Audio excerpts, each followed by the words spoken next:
नमस्कार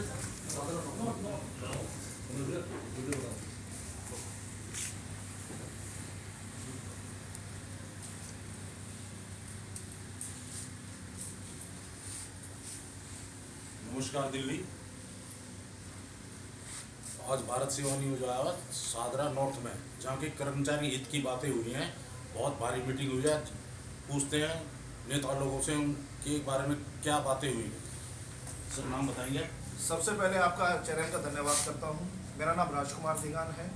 राष्ट्रीय मूल निवासी कर्मचारी बहुजन कर्मचारी संघ से मुझे दिल्ली प्रदेश में एक जिम्मेदारी दी गई है। दिल्ली प्रदेश अध्यक्ष बनाया गया है। जो मेरा शीर्ष नेतृत्व है, माननीय श्री वामन मेश्राम साहब, माननीय बलराज बहुत साहब, जिन्होंने मुझे जिम्मेदारी दी है, और मैं शपथ पूर्वक उस जिम्मेदारी का वहन करता हूँ।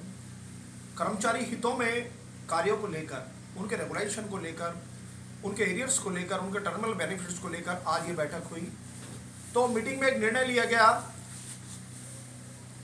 कि फेज मैनर पॉलिसी में सन 2006 मार्च तक जितने भी कर्मचारी हैं, चाहे वो वेटरनरी विभाग का हो, उद्यान विभाग का हो, शिक्षा विभाग का हो, स्वास्थ्य विभाग का हो या डैम्स विभाग का हो, उन सभी कर्मचारियों के नियमितीकरण को लेकर यहाँ चर्चा की गई। जितने भी कर्मचारी, जो कर्मचारी रिटायरमेंट हो चुका है, उसके टर्मिनल बेनिफिट्स को लेकर बात की गई। जिस कर्मचारी को 2003 से व 2004 से नियमित माना है, उसके एरियर्स को लेकर बात की गई। स्वास्थ्य विभाग के कर्मचारी, वेटरनरी विभाग के कर्मचारियों की पॉलिसी, रेगुलेशन की पॉलिसी 2006 के बाद अभी एक भी पॉलिसी नहीं बनी। संगठन के माध्यम से दिल्ली के कमिश्नर माननीय अश्विनी कुमार जी से एक बैठक की जाएगी, जिसमें इन तमाम कर्मचारी की पॉलिसी को लेकर चर्चा होगी। वो पॉलिसी प्रोड्यूस हो ताकि उस पॉलिसी के आधार पर कर्मचारियों का रेगुलेशन किया जाए। बैठक में चर्चा हुई कि जो कर्मचारी रिटायरमेंट हो गया है, अभी तक उसके जितने भी टर्मिनल बेनिफिट्स हैं उसका भुगतान नहीं किया गया है। जो कर्मचारी दिल्ली में काबिज है, निगम में काबिज है, उसके एरियर्स हो, उसका डीए हो, उसकी पेंशन हो, उसका ग्रेच्युटी हो, उसका प्रोविडेंट फंड हो, उसका पीएफ हो या उसके एलआईसीज हो, उस पर अभी तक भी कोई किसी प्रकार का पेमेंट निगम द्वारा नहीं किया गया। ये आप किन की कमी बताएंगे आप? ये प्रशासनिक कमी है, गवर्नमेंट की कमी है। और आप तो जानते हैं, आपके चैनल के माध्यम से पुनः मैं बताना चाहता हूँ, देखिए दलित समाज जिसका शोषण एक पॉलिटिकल मैनेजमेंट जिसके माध्यम से इसका शोषण किया जाता है, इसको शोषित किया जाता है, आज वही कारण है कि ये वंचित है अपने अधिकारों से, अपने रेगुलेशन से, अपनी और अन्य डिमांड से। तो आपके चैनल के माध्यम से सरकार तक, मैनेजमेंट तक, प्रशासन तक, केंद्र सरकार तक मैं इस बात को पहुंचाना चाहता हूं अपने संगठन के माध्यम से कि या तो इनके अधिकारों को आप दें, अन्यथा दिल्ली में नहीं पूरे भारतवर्ष में एक आंदोलन होगा जिसकी समझ जिम्मेदारी केंद्र सरकार की हो। आगामी कुछ पूछना चाहते हैं? हाँ जी, बिल्कुल पूछना चाहेंगे हम आपसे। आपने जो भी समस्याएं बताई डिपार्टमेंट की, आपने खुलासा नहीं किया कि किसके लिए, स्पेशल सफाई कर्मचारियों के लिए या कोई भी XYZ सरकारी जो भी है उसके लिए आप बताइए। देखिए, मैं भारत सेवा न्यूज़ को ये बताना चाहता हूँ, मैं सभी डिपार्टमेंट्स के बारे में कह चुका हूँ, चाहे वो वेटरनरी विभाग हो, चाहे एग्रीकल्चर विभाग हो, चाहे हॉर्टिकल्चर विभाग हो, चाहे शिक्षा विभाग हो, चाहे स्वास्थ्य विभाग हो, चाहे डैम्स विभाग हो। मैं स्पष्टीकरण कर चुका हूँ कि ये संगठन केवल डैम्स का नहीं है। हर उस इंसान का संगठन जो दलित है, शोषित है, पीड़ित है, मजदूर है, और मजदूर यानी सब वजह से दूर। अगर मजदूर है और वो किसी भी जाति का, समाज का है, तो सबसे पहले प्रायोरिटी उस दलित को दी जाएगी, मजदूर को दी जाएगी जो अपने अधिकारों से वंचित है।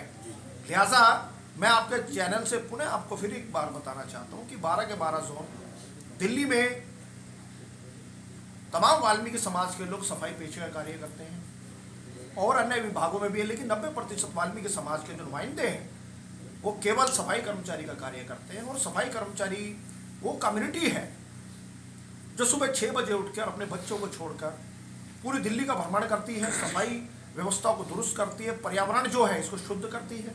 और पर्यावरण जब शुद्ध होता है तो बहुत सारी बीमारियां ऐसी हैं जिससे दिल्ली का जो जनता है, दिल्ली के जो वासी हैं, उससे वंचित रहते हैं। तो सबसे पहले प्रायोरिटी का जो काम है, जो आदमी मलमूत्र का मंथन करता है वो वाल्मीकि समाज का नुमाइंदा है। लेकर गली कूचों से राष्ट्रपति भवन को स्वच्छ करता है वाल्मीकि समाज का नुमाइंदा है। और जो सबसे नीचे पायदान पर खड़ा है वो भी वाल्मीकि समाज का नुमाइंदा है। अगर इस भारत की राजधानी दिल्ली में उसके साथ ये शोषण किया जा रहा है तो अन्य प्रांतों की बात क्या करें। आप देख रहे हैं जिस दिल्ली में हम भ्रमण करते हो, भारत की राजधानी दिल्ली है, भारत का दिल है, और इस दिल में प्रधानमंत्री आवास दिल्ली में है, राष्ट्रपति आवास दिल्ली में है, गृह मंत्री आवास दिल्ली में, लेफ्टिनेंट गवर्नर का जो निवास है वो भी दिल्ली में। उसके पश्चात आप देख रहे हैं कि हमारे समाज को किस प्रकार से वंचित किया जा रहा है उसके अधिकारों से, उसकी मांगों से। यहाँ तक कि जब वो अपने बच्चों को छोड़कर कार्य पर निकलते हैं तो बच्चा भूखा प्यासा बिलखता हुआ अपने स्कूल जाता है, ना नहाता है ना धोता है, क्योंकि जो उसका कार्य का टाइम है वही बच्चे के स्कूल का जाने का टाइम है। हमारे देश के प्रधानमंत्री माननीय दामोदर नरेंद्र दास मोदी इस बात को कहते हैं बच्चे पढ़ाओ। कहाँ से बच्चे पढ़ाएं? कितना वेतन है हमारा? मेरे समाज का कर्मचारी 14,000 प्रति माह में गुजर बसर करता है। इस महंगाई के ज़माने में जब 200 रुपये किलो सरसों का तेल है, जब 100 रुपये किलो, जब 100 रुपये लीटर पेट्रोल है, जब 20 रुपये किलो आटा है, जब 20 रुपये किलो गोभी है, जहाँ 400 रुपये किलो पनीर है और जहाँ 1,000 रुपये किलो देसी घी है। इस ऐसी महंगाई में ये लोग कहते हैं बच्चे पढ़ाओ बच्चे पढ़ाओ, बेटी पढ़ाओ बेटी बचाओ। ये कौन सा नारा है? आज यदि सबसे ज़्यादा तनख्वाह होनी चाहिए प्रधानमंत्री के बराबर तो उस सफाई कर्मचारी की होनी चाहिए जो दिल्ली के वातावरण को, भारत के वातावरण को स्वच्छ करता है अपने हाथों से। और आज उसका बच्चा मुश्किल से 10वीं पास है, 8वीं पास है। वजह क्या आखिर? यही वजह है कि जो बच्चे के स्कूल का जाने का टाइम है, ट्यूशन जाने का टाइम है, मेरे परिवार का आदमी दिल्ली की सड़कों को साफ करता है, दिल्ली की नालों को साफ करता है, दिल्ली की नालियों को साफ करता है। भारत सेवा न्यूज आपसे ये वो जानना चाहता कि समाज के कुछ नाम नहीं लूंगा मैं उनका, जो नेता सीट पर बैठे थे उन्होंने क्या किया समाज के लिए। देखिए, गर वक्त बेवफा नहीं होता तो कोई भी इंसान बुरा नहीं होता, और जो कहते हैं दूसरों को बुरा उनको खुद अपना पता नहीं होता। देखिए, मैं क्रिटिसाइज नहीं करता, हर माध्यम से हर सूरत में जिन्होंने कार्य किया है ईमानदारी के साथ किया है। कभी लोहा खोटा कभी लोहा खोटा ना। सरकार, जब सरकार के हम नुमाइंदे हो जाते हैं तो मैं समझता हूँ आखिर उस कुर्सी में क्या है जिसकी हम गुलामी करते हैं। हम बड़ी बड़ी बात करते हैं। मैं स्वयं राजकुमार दिगान इस बात को कहता हूँ कि जब सरकार की शरण में पहुँच जाते हैं तो हमें यस मैन होके ज़िंदगी को गुजर बसर करना पड़ता है, और जब वो कुर्सी चली जाती है उसके बाद हम फिर समाज में आ जाते हैं। तो कमियां हैं, मुझ में भी कमियां हैं और कुछ और चीज़ भी है, लेकिन फिर भी कोई बात नहीं। जिन्होंने कुर्सी पर बैठ के कार्य किया है उन्होंने अपने माध्यम से बड़े बड़े कार्य किए हैं, बहुत सारे कार्य किए हैं। कई बार क्या होता है कि घर में अगर 5 बच्चे हैं तो 5 बच्चों को माँ बाप उनको संतुष्ट नहीं कर पाते हैं। वो ईश्वर जो बैठा है, परवरदिगार जो बैठा है, वो पूरे ब्रह्मांड में, पूरे संसार में सबको सुखी नहीं कर सकता। बहुत से लोग ईश्वर को भला बुरा कहते हैं, अच्छा बुरा कहते हैं, लेकिन खैर कोई बात नहीं।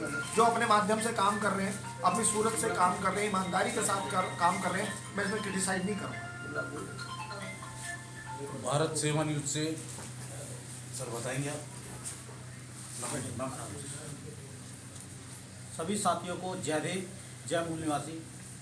सर, मैं आपके न्यूज़ चैनल को धन्यवाद करना चाहूँगा जो भारत सेवा न्यूज़ आज जो है दिल्ली के इस कोने में आकर के और मजदूरों की आवाज़ सुनने के लिए, मजदूरों की आवाज़ प्रशासन के कानों तक पहुंचाने के लिए काम कर रहा है। धन्यवाद।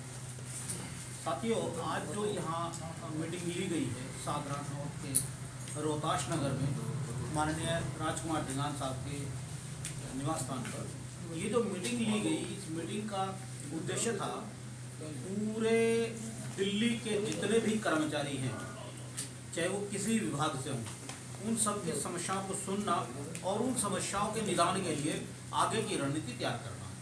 इसी संदर्भ में मीटिंग बुलाई गई थी और सभी विभागों से यहाँ पर दिल्ली नगर निगम के जो सभी विभाग हैं वो भी कर्मचारी थे, दिल्ली जल बोर्ड के भी कर्मचारी, दिल्ली डीटीसी के भी कर्मचारी और जो है डेजू विभाग के भी कर्मचारी जो थे यहाँ पर, सब ने अपनी अपनी समस्याएं रखी हैं इनके सामने और वो नोट कर ली गई हैं। आगामी समय में हम उन सारी समस्याओं को लेकर के दिल्ली के सभी कर्मचारियों के लिए ये लगाई, यहाँ से हम लगने वाले हैं। आज हमारा ये तय हुआ है और आने वाले समय में बहुत जल्द हम दिल्ली में कर्मचारियों के हित में एक बड़ा आंदोलन करने की जो है आज मंशा बना करके बैठे हैं। जल्दी ही हम आपके चैनल से सभी लोगों को बताएंगे कि किस तारीख से हम दिल्ली के अंदर आंदोलन करने वाले हैं।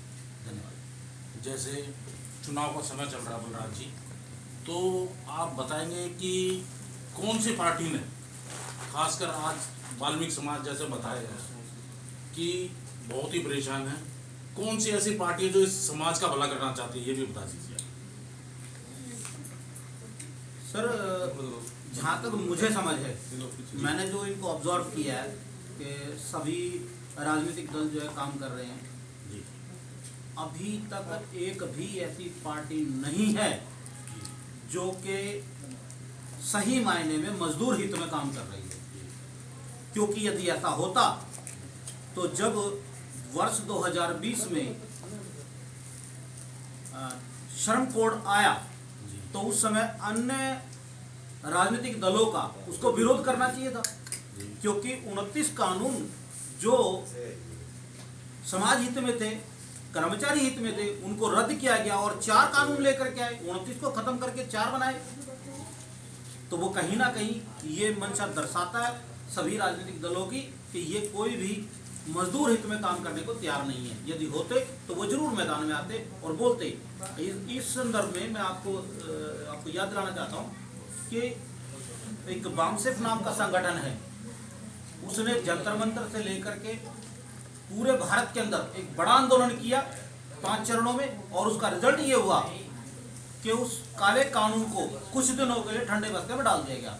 और इस इंतजार में डाल दिया गया कि आने वाले समय में जब दिल्ली के अंदर ये लोग अपनी सरकार बना के लेके आएंगे और पूरे भारत में जब ये पुनः से 400 पार का जो इन्होंने नारा दिया था उस पर काबिज होंगे, तब उन कानूनों को लागू करेंगे। लेकिन उसका असर ऐसा हुआ कि वो 400 पार नहीं हुए और उन्हें मर पिट करके बड़ी मुश्किल से सरकार बनानी पड़ी। तो अब उन्हें डर है कि आने वाले समय में बामसेफ इनका रास्ता जरूर रोकेगा। भारत सेवा न्यूज एक और अपील करता है आपसे कि इस क्वेश्चन का आंसर खुलासा करें। ये कमी हमारी अपनी है या उन कर्मचारियों की जिन्होंने एक किसी भी पद के आदमी को ऊपर उठा दिया और सुनता क्यों नहीं उनकी सुनवाई होती? ये किसी पार्टी की कमी है? देखिए श्रीमान जी, प्रत्येक व्यक्ति जब राजनीति में आता है तो वो ये कहता है मैं तो सेवा करने आया हूँ, लेकिन वो ये खुलासा नहीं करता कि मैं सेवा करने किसकी आया हूँ। उन लोगों को दिखाता है कि मैं आम जनता की सेवा करने आया हूँ। सच ये नहीं होता। असल में वो अपनी पार्टी की गाइडलाइंस के आधार पर चलता है, तो वो पार्टी की सेवा करने के लिए आता है, लेकिन वो कभी कहता नहीं है। सर पार्टी ठीक है, कभी एक आदमी अकेला कभी ऊपर नहीं जाता, संगठन उसका साथ देता है। क्या संगठन को इतनी सोच समझ नहीं कि हम किसके साथ जा रहे हैं और किसका साथ दे रहे हैं? देखिए इस बारे में तो नहीं कहा जा सकता, क्योंकि संगठन किसी बाप की पपौती नहीं है कि जी वो अपने लिए काम करा लेगा। संगठन इसमें दोषी नहीं होता। इसमें तो राजनीतिक लोग जो अपने उतार चढ़ाव, फ्री के नारे ये सब दे करके लोगों को लालच में लाते हैं और फिर अपना काम करते हैं। तो भाई फ्री में तो आप समझ सकते हैं, फ्री में सिर्फ एक चीज़ मिलती है मान्यवर की, और वो होती है गुलामी। कभी भी फ्री में आपको आज़ादी नहीं मिलेगी। आज़ादी के लिए तो आपको संघर्ष करना पड़ेगा, कीमत अदा करनी पड़ेगी। और जब फ्री का आपको लालच लगा तो समझ लेना कि कहीं ना कहीं आपको गुलामी की ओर ले जाया जा रहा है। अभी मैं किसी भी पार्टी के ऊपर टिप्पणी नहीं करना चाहता, लेकिन आप समझ सकते हैं मेरी बातों से कि मैं फ्री के लिए क्यों मना कर रहा हूँ, चाहे कोई भी पार्टी हो। धन्यवाद। भारत सेवा न्यूज कर्मचारियों के ऐसी ही आवाज़ उठाता रहेगा। धन्यवाद।